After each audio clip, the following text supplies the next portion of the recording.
ओम गणेशाय नमः। ओम नमः शिवाय। मैं निखिल ज्योतिषाचार्य आप सभी का मेरे चैनल पर पुनः स्वागत करता हूं। आशा करता हूं कि आप सभी स्वस्थ होंगे। महादेव की कृपा आप सभी पर सदैव बनी रहे। ये वीडियो मीन यानी कि पाइसेस के लिए बहुत विशेष है, क्योंकि वीडियो है 16 जुलाई 2025 से 17 अगस्त 2025 में होने वाले एक राशि परिवर्तन के बारे में। वो होगा सूर्य देवता का राशि परिवर्तन। वो आपके चौथे घर को छोड़कर आपके 5वें भाव में प्रवेश कर जाएंगे। इसके साथ ही यहाँ पर केवल सूर्य का गोचर नहीं है, बल्कि वक्री बुध का प्रभाव भी है। बुध यहाँ पर अगस्त के अंत तक रहेंगे और सूर्य 16 जुलाई से 17 अगस्त। तो ये इन दोनों की युति तो पूरे एक महीने की है ही, और इसमें 18 जुलाई को बुध वक्री हो जाएंगे और 11 अगस्त तक वो वक्री ही रहेंगे। तो ऑलमोस्ट ये एक महीना बुध का वक्री प्रभाव भी होगा। तो यहाँ पर केवल सूर्य के गोचर के बारे में ये वीडियो नहीं होगी, यहाँ पर वक्री बुध के बारे में, उन दोनों की युति के प्रभाव के बारे में भी हम चर्चा करेंगे। सूर्य बहुत इम्पोर्टेंट ग्रह है। प्रताप, प्रभाव, बल, सरकार, सरकारी कार्य, गुडविल, रिकॉग्निशन, प्रमोशन, वैद्य, शिवालय, शिवभक्त, बहुत चीज़ों के कारक हैं सूर्य। और बुध की बात करें तो वाक्य पटुता, बुद्धिमता, बौद्धिक क्षमता, रिटेंशन पावर, कम्युनिकेशन, वाणिज्य, व्यापारिक बुद्धि, बहुत स्टूडेंट्स, स्टडीज़, बहुत चीज़ों के कारक बुध हैं।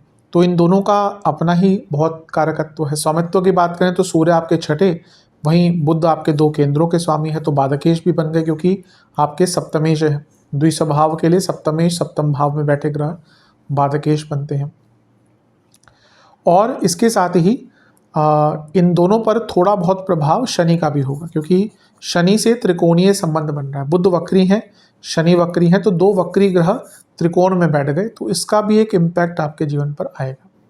तो इस वीडियो में हम यही सब चेक करेंगे कि इन ग्रहों का जो प्रभाव है वो क्या क्या बदलाव लेकर आ सकता है। अच्छा बुरा जो भी है हम चर्चा करने की उसकी कोशिश करेंगे। यदि आपकी लग्न राशि या चंद्र राशि मीन है, दोनों ही गाइडेंस के लिए राशिफल को देख सकते हैं। जहाँ से ज़्यादा सूट करता है, रिलेट करता है, वहाँ से ऑब्जर्व कीजिए। व्यक्तिगत तौर पे मेरा मानना है लग्न से देखेंगे तो अच्छा। इनकेस नहीं पता है तो आपको अपना लग्न नहीं पता है तो चंद्र राशि से भी इसको देख सकते हैं। शुरू करते हैं। सबसे पहले सूर्य पे ही चर्चा करते हैं। पंचम के सूर्य कैसे माने जाते हैं? मिश्रित प्रकार का उनका फल होता है पंचम का, क्योंकि लक्ष्मी स्थान है पंचम, और सूर्य क्या है? प्रकाश है, तो और ऊर्जा भी है। तो पंचम में जब आएंगे और यहाँ से लाभ स्थान को देखेंगे तो धन प्राप्ति के योग अपने आप ही बन जाते हैं। धन को कमाने के आइडियाज अपने आप ही आने लग जाते हैं। तो लक्ष्मी प्राप्ति के लिए अच्छा है। सूर्य छठे घर के स्वामी हैं, छठे से 12वें में बैठे हैं, यानी कि कोई लीगल प्रॉब्लम छोटी मोटी अटक रही थी, कोई कोर्ट केस चल रहा था, उसका अब अंत हो सकता है। ये देखिए इसी के लिए है कि या तो कोई छोटा मोटा ही लीगल प्रॉब्लम हो, या फिर कोई बहुत लंबे टाइम से चल रहा हो जो अब अपनी समाप्ति की तरफ जा रहा हो। तो उनके लिए यहाँ पे जो चीज़ें हैं जो लीगल, क्योंकि लीगल इश्यूज़ क्या होते हैं ना, वो ख़त्म होते होते भी बहुत टाइम लग जाता है कि भाई जजमेंट, तो बल्कि लास्ट सुनवाई हो गई, जजमेंट भी दे दी, फिर उसके बाद नोटिस आएगा, ये होगा वो होगा, ख़त्म होगा जाके। तो वो सब करने के लिए ये जो टाइम है आपका, ये बहुत अच्छा है, बहुत श्रेष्ठ है। पंचम में जब देखिए सूर्य, जैसा मैंने कहा, प्रकाश है, ऊर्जा है, और यहाँ पे बुध भी बैठे हैं। बुध क्या है? बुद्धि है, लेकिन बुध वक्री है। वक्री बुध के बारे में ये कहा जाता है कि वो उल्टी खोपड़ी होती है या उल्टी बुद्धि होती है। लेकिन इंग्लिश में एक लाइन है कि to achieve greatness you have to have a bit of madness. तो ये वक्री बुद्धि ही वो मैडनेस लाते हैं। कई ऐसे लोग जो अपने जीवन में कुछ अलग करके बहुत आगे बढ़ गए, कुछ अलग करके बहुत बड़ा नाम कमा लिया, कुछ अनकन्वेंशनल कर लिया, उनके कुंडली में या तो राहु का प्रभाव या वक्री बुध मिलेंगे ही। राहु का तो बहुत प्रभाव होगा, या उनके वक्री बुध होंगे, क्योंकि नॉर्मल से हटकर सोचने की जो क्षमता है वो वक्री बुध ही देता है, या फिर राहु देते हैं। तो यहाँ पर पंचम भाव जो आपके सोचने का तौर तरीका है, यहाँ पे वक्री बुध, यानी कि आपके सोचने की क्षमता बहुत ज़्यादा बदल जाएगी, अलग अलग आइडियाज़ आएंगे। जो आज से पहले प्रॉब्लम्स लग रही थी वो प्रॉब्लम्स के साथ साथ आप उनसे अब कोई ना कोई सॉल्यूशन भी निकाल के अपने लिए सफलता प्राप्त करेंगे। एक पर्सपेक्टिव चेंज होता है और व्यक्ति उन एरियाज को तलाशना या एक्सप्लोर करना शुरू कर देता है जिससे वो पहले डरता था या फिर पहले जिसके बारे में सोचता नहीं था। तो ये एक प्रकार से सोच बदलो जीवन बदलो वाला एक महीना आपका रहेगा, जहाँ पे आपकी अलग सोच, आपकी अनकन्वेंशनल सोच आपके लिए बहुत आगे लेकर जाने का आपको काम कर सकती है। बुध आपके 2 केंद्रों के स्वामी हैं, चौथे घर के स्वामी हैं और अपने से दूसरे में वक्री हुए हैं सूर्य के साथ, जो छठे घर के स्वामी हैं। ये क्या अंकित करता है कि कोई प्रॉपर्टी संबंधित लीगल काम अटक रहे थे, कोई पेपर वर्क का काम अटक रहा था, वो कार्य पूर्ण कराने के लिए, वो कार्य पूर्ण करने के लिए ये टाइम बहुत अच्छा है। कोई वैसे ही दिक्कत चल रही थी प्रॉपर्टी की, किसी के साथ कोई इशू चल रहा था, उसको सॉल्व करने के लिए बहुत अच्छा टाइम है। और छठा भाव क्या है, एफर्ट्स भी दिखाता है। बुध बौद्धिक क्षमता है, चौथा भाव इमोशंस है।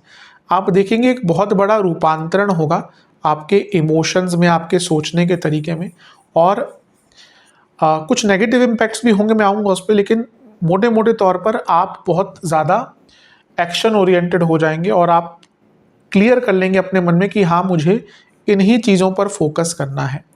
ये एक प्रकार से आपके लिए, क्योंकि आप छठा, अगर अकेले बुध होते तो मैं ये नहीं कहता, या अकेले सूर्य भी होते तो मैं नहीं कहता, लेकिन क्योंकि दोनों की युति है तो आप अपने जीवन को थोड़ा सा क्लैरिफाई करके, अपने ड्यूटीज़ रिस्पॉन्सिबिलिटीज़ को थोड़ा सा क्लैरिफाई करके उनकी पूर्णता की तरफ आप जाना शुरू कर देंगे। ये आपके लिए बहुत अच्छा है।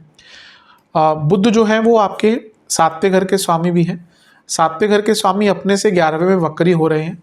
बिजनेस में बदलाव लाने पड़ेंगे, अपनी सोच में, अपने तौर तरीकों में, अपने स्ट्रेटजी में, अपनी प्लानिंग में, अपने सर्विसेज में, अपनी पार्टनरशिप में। अगर पार्टनरशिप भी तंग कर रही है तो उससे या तो उसको सॉल्व करने की कोशिश कीजिए या उससे निकलने की कोशिश कीजिए। तो एक प्रकार से सप्तम भाव का वक्री होना, सप्तम भाव के स्वामी का वक्री होना बिजनेस में भी बहुत बदलाव आपसे एक्सपेक्ट करवाएगा। सप्तम के स्वामी अपने से 12वें घर के स्वामी के साथ लाभ स्थान में बैठे हैं, यानी कि कुछ बदलाव अगर करेंगे तो बहुत अच्छे रिजल्ट आपको देखने को मिलेंगे। अब बुध हैं तो यहाँ पे बाकी चीज़ों के साथ साथ आपको अपनी सोच को भी बदलना पड़ेगा। आपको ये देखना पड़ेगा कि किस प्रकार से अपनी ऊर्जा को लगाकर अपने जीवन में आगे बढ़ा जा सकता है, क्योंकि अगर आपने यहाँ पर अपनी ऊर्जा, मानसिक ऊर्जा की बात कर रहा हूँ, उसको ढंग से यूटिलाइज नहीं करा, और क्योंकि सूर्य भी हैं तो शारीरिक ऊर्जा भी कहूँगा, और अगर दोनों ही ऊर्जाओं में एक समन्वय नहीं बैठा तो यकीन मानिए आपका फ्रस्ट्रेशन का लेवल बहुत बढ़ जाएगा।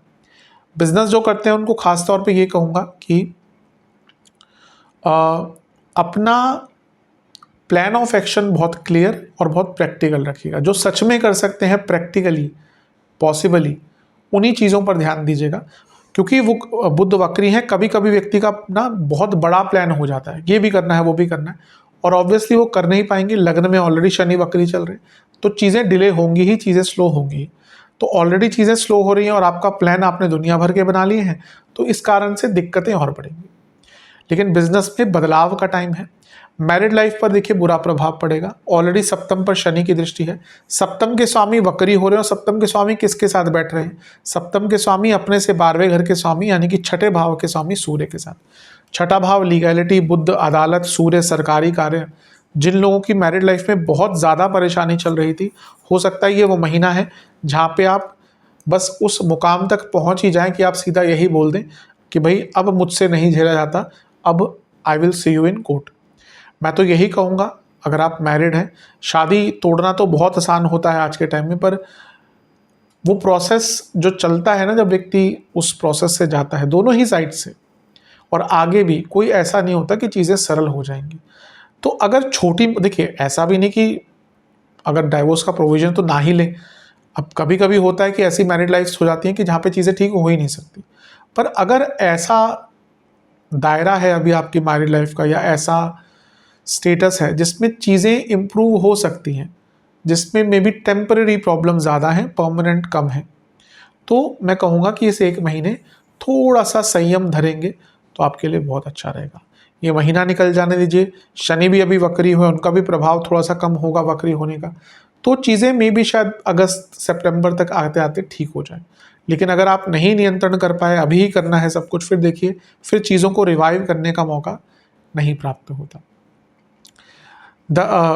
बुध जो है वो 7वें घर के स्वामी है, जो 10वें से 10वां है, यानी कि प्रमोशंस, और सूर्य प्रमोशन के कारक है, और 10वें से अष्टम में दोनों बैठे हैं ये, और बुध वक्री हुए हैं, और बुध जो है 10वें से सप्तम रिकॉग्निशन के स्वामी भी हैं। तो ये कुछ लोगों के लिए ना बहुत सडन प्रमोशन का योग बना देता, मतलब कि कुछ लोगों के ऐसे प्रमोशंस यहाँ पे हो सकते हैं जो एकदम उन्होंने खुद ने एंटिसिपेट नहीं किए होंगे कि उनका प्रमोशन हो जाएगा, बल्कि आपको लग रहा था कि अभी तो शायद नहीं होगा, लेकिन अचानक से कुछ ऐसा, जो भी आपके सीनियर्स हैं या जो भी जिसके पास भी अथॉरिटी है, वो डिसीजन लेंगे कि आपका प्रमोशन वो करवाएंगे, या हो सकता है।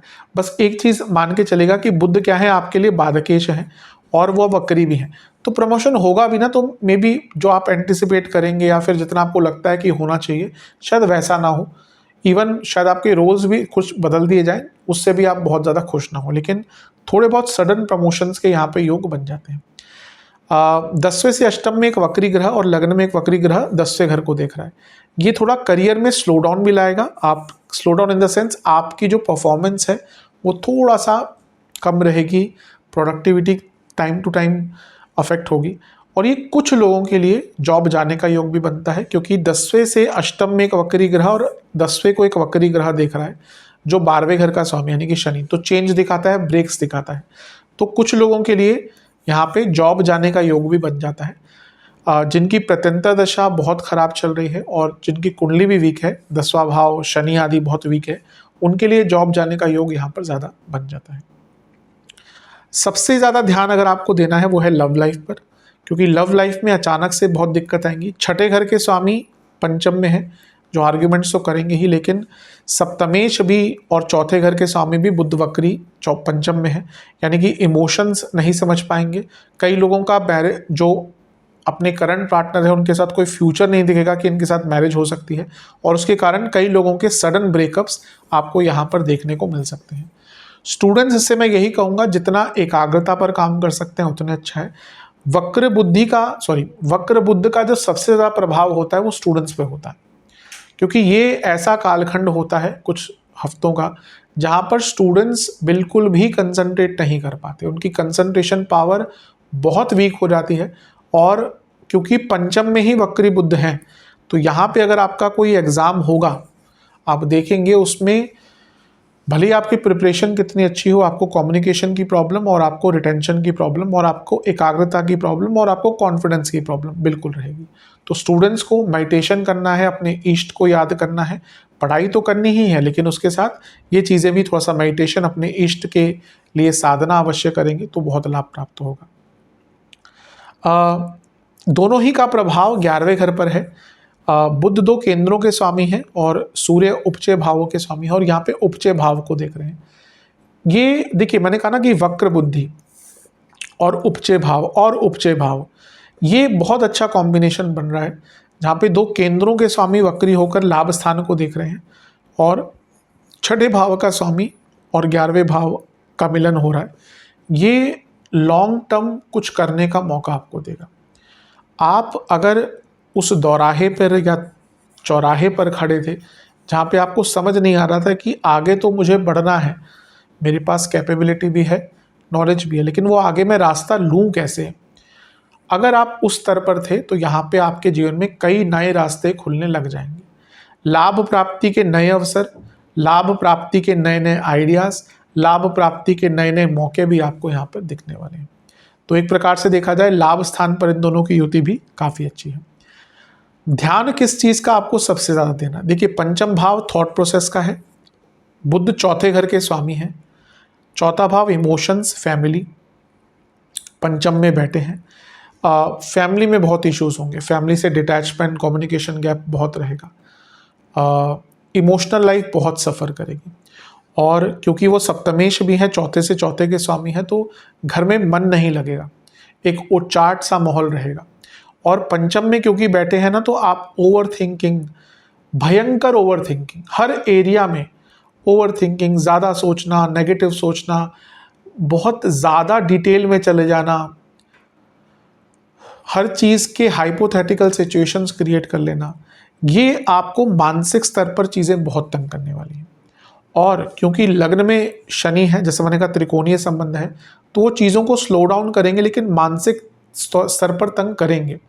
और क्योंकि ये पंचम और लग्न में ये त्रिकोणीय संबंध है, धर्म त्रिकोण एक्टिवेट हो रहा है, इसका अच्छा प्रभाव है कि जब वक्री ग्रह धर्म त्रिकोण पर प्रभाव डालते हैं तो व्यक्ति धार्मिक चीज़ों के प्रति बढ़ता है, उसकी धार्मिक चेष्टा बढ़ती है, लेकिन जीवन में एक स्लो डाउन आप देखेंगे, आपके ना कई काम विदाउट एनी रीज़न अटकना शुरू हो जाएंगे। वो तो ठीक है, मैं शनि के वीडियो में बता ही चुका हूँ, पर प्रॉब्लम ये है कि क्योंकि पंचम में वक्री बुध है ना, ये आपके फ्रस्ट्रेशन के लेवल को बहुत बढ़ा देने वाले हैं। आपको पता है कि मैं कुछ नहीं कर सकता, मेरा काम डिले हो गया, अब भाई कोई कुरियर आना था, मुझे उसका आवश्यकता आज थी, अब बारिश हो गई या कंपनी की कुछ गलती हो गई या कुछ और मिसकम्युनिकेशन हो गई, अब जो आपका पैकेज आना था 17 तारीख को, वो आएगा 19 तारीख को, क्या कर सकते हैं इसमें आप? अब वो चला ही नहीं वहाँ से। अगर आपकी सिटी में हो तो भी व्यक्ति करे कि मैं इधर उधर जाके उसको ले लूँ, उसको एक्सेप्ट कर लूँ। कभी कभी होता है दूर से आ रहा है कोई, ट्रांजिट में कोई प्रॉब्लम आ गई, तो इस प्रकार की चीज़ें बहुत होंगी जहाँ पे परिस्थितियाँ ही थोड़ी सी डिले करने वाली होंगी और उसके कारण आपका फ्रस्ट्रेशन का लेवल बहुत ज़्यादा बढ़ने वाला है। कभी कभी आपके अंदर हीन भावना, कभी कभी आपके अंदर ग्लानि की भावना, कभी कभी अतीत में चले जाना कि मैंने ये कर लिया होता, वो कर लिया होता, कभी कभी हर चीज़ का गुनहगार अपने आप को समझना, और कभी कभी इतने सारे ऑप्शंस अपने लिए खोजना स्टार्ट कर देना, ये आपको मानसिक रूप से, बौद्धिक रूप से बहुत तंग करने वाला। तो सबसे ज़्यादा अगर आपको इस पूरे 1 महीने में जिस चीज़ का सबसे ज़्यादा ध्यान देना है वो है अपनी मानसिक सेहत, अपने थॉट प्रोसेस, ओवर थिंकिंग पर कंट्रोल, नेगेटिव थिंकिंग पे कंट्रोल। क्योंकि मन अगर ठीक है, मन स्वस्थ है, इमोशन स्वस्थ है, दिमाग काम कर रहा है, सही काफ़ी चीज़ों में आप चीज़ों को बेहतर कर सकते हैं, सुधार सकते हैं। पर अगर मन ही एकाग्रचित नहीं है, चिंतित है, थॉट प्रोसेस बिगड़ा हुआ है, तो अपॉर्चुनिटीज़ आके भी हाथ से निकल जाती हैं। इसीलिए बहुत मेडिटेशन, अपने दिनचर्या को ठीक करने का प्रयत्न आपको करना है। आइडियाज़ अलग अलग आएंगे जो शायद आपको बहुत कुछ लाभ भी दे जाए, लेकिन मानसिक स्तर पर, इमोशनल स्तर पर, और जिनको ऑलरेडी डिप्रेशन, ओसीडी आदि की दिक्कत है, कोई मानसिक विकार डायग्नोज्ड है, उनको तो यहाँ पर बहुत ध्यान देना है। सेहत पर भी आ जाते हैं, मैंने मानसिक चीज़ों की बात तो कर ही दी। यहाँ पे स्लीप डिसऑर्डर्स, पेट के रोग, इन्फ्लेमेशन, लोअर बॉडी में दर्द और हड्डियों के रोग और स्किन डिसऑर्डर्स आपको बहुत तंग करेंगे। उपाय की बात कर लेते हैं। ये सरल उपाय आपको एक एक बारी करने, किसी भी दिन कर सकते हैं। एक पात्र में जल, पीली सरसों, कुछ लौंग के दाने लेकर सूर्य देवता को अर्घ्य दीजिएगा। सूर्य चालीसा का 2 बार पाठ करना है। ओम आदित्याय नमः मंत्र का 108 बार जाप करना है और किसी भी मंदिर में गेहूं के आटे और गुड़ का दान करना है। ये उपाय कर लेंगे तो अवश्य लाभ प्राप्त होगा। आशा करता हूँ वीडियो काम आएगी। चैनल पर नए हैं, सब्सक्राइब कीजिए, वीडियो को लाइक कीजिए। मिलता हूँ आप सभी से मैं अगली वीडियो में, तब तक के लिए ओम नमः शिवाय।